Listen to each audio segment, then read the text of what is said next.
Ron, given the recent news and what just happened, how much does this escalate tensions ahead of these critical talks that are happening with Witkoff? Well, look, I just spoke with Special Envoy Witkoff, and these talks, as of right now, are still scheduled.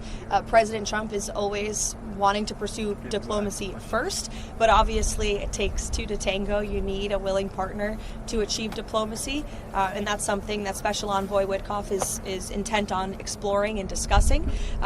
As always, though, of course, the president has a range of options on the table with respect to Iran.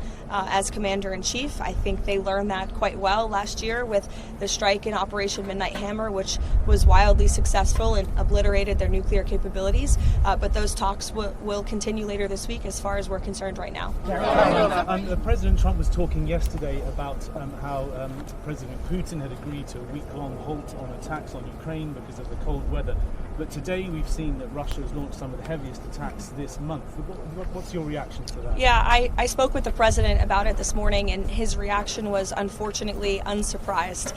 These are two countries who have been engaged in a very brutal war for several years, a war that would have never started if the president were still in office. It started because of the weakness and incompetence of the previous president, Joe Biden, and that's why the president continues so aggressively to pursue diplomacy to end this war. That's why Special Envoy Witkoff and Jared Kushner will be in Abu Dhabi tomorrow for another round of trilateral talks. I would note the trilateral talks that took place last week or the week prior are historic by nature. Never before have all three of our countries really been able to sit down at the negotiating table to move the ball forward towards peace. So Special Envoy Witkoff and Jared Kushner and President Trump made the impossible possible with respect to peace in the Middle East, and I know they're looking to do the same with respect to the Russia-Ukraine war as well. Jake. On Harvard, the president said yesterday he's now seeking $1 billion from Harvard. One, how do you arrive at that number? And two, he said he wants criminal, not just civil, charges against individuals at Harvard. Does he want to see Harvard officials arrested there criminally?